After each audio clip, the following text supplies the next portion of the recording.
Mga kautang, up to 10,000 po ang offer ng utangan nito sa akin, pero 3,000 lang yung inutang ko dito. At ito po ay 0% interest sa unang hiram, but may other options din pagdating sa pagbabayad dito. Hello mga kautang, welcome back dito sa aking channel. This is Clarice, ang inyong number 1.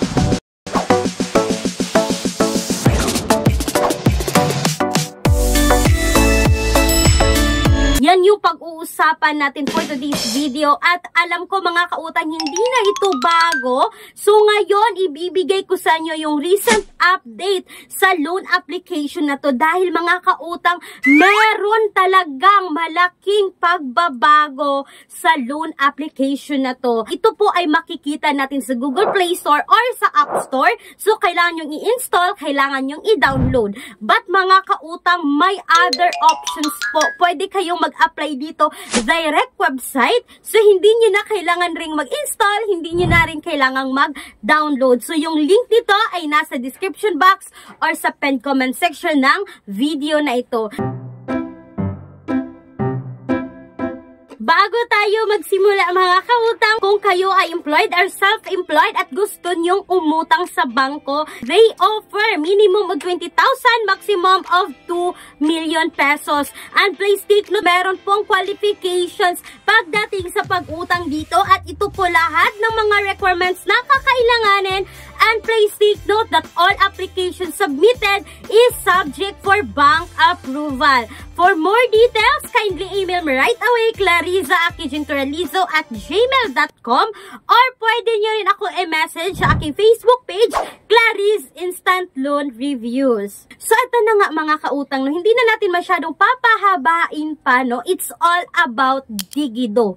Yung malaking pagbabago ni Digido ngayong 2025 mga kautang, dahil meron po siyang dalawang options ngayon. Hindi lang siya 7 days na 0% interest mga kautang, ngunit pwede niyo siyang bayaran up to 14 days sa unang hiram. So before mga kautang, 7 days lang talaga itong si Digido. Bago ko makalimutan mga kautang, itong si Digido is naka-SEC registered under po ng Digido Finance Corporation at ito rin po ay submitting at accessing entities sa CIC mga kautang. So alam nyo na yan kung ano yung patutunguhan natin, no? Kapag ang mga utangan online ay accessing at submitting entities sa CIC or sa Credit Information Corporation. So ngayon mga kautang, ginamit ko ulit yung account ng husband ko dito sa pag-apply kay Digido. So up to 10,000 pa rin.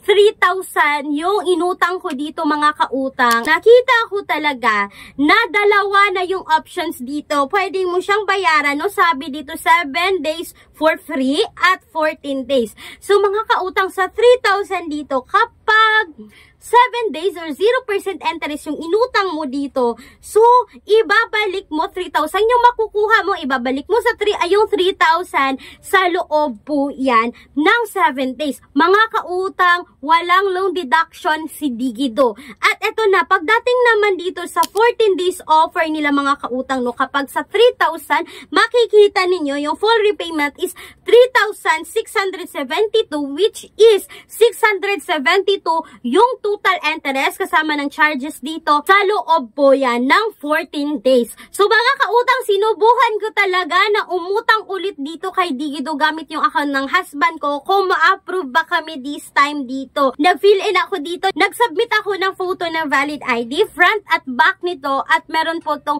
selfie mga kautang. At dito pa lang sa valid IDs, meron na silang 5 minutes na evaluation mga kautang, which is mag-antay kayo ng 5 minutes dito, no?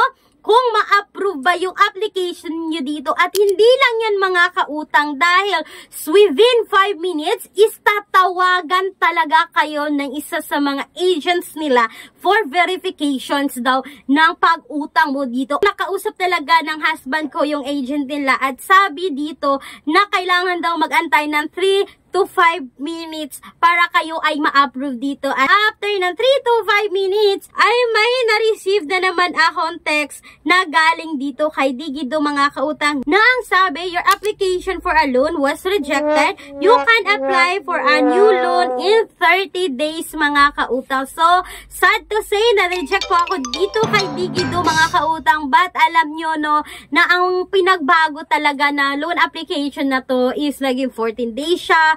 Tatawagan talaga kayo ng agent. Dati mga kautang hindi naman automatic namang nag-a-approve ang Digido, but ngayon is may pagbabago talaga pagdating sa application nila dito. At mga kautang, for me kung talagang naghahanap kayo ng pang emergency lang talaga, like 7 days, magkakaroon na kayo ng fund, or papasok na yung sahod nyo, why not hindi nyo subukan itong si Digido, but be responsible pa rin mga kautang no, na kailangan na makabayad pa rin tayo on time para maiwasan natin na magkaroon ng bad record kasi submitting entities at accessing entities po si Digido sa CIC. So mga kautang, kung katulad nyo hindi ako na-approve or hindi rin kayo na-approve dito kay Digido, may mga alternatives tayo na nasa description box or sa pen comment section ng video na to. At uulitin ko mga kautang, kung gusto nyo mag-apply direct website na hindi mag-install kay Digido, nasa description box or sa pen comment section din ang link nito. So mga kautang, please take note, ang video na to ay hindi po sponsored at hindi rin po financial advice.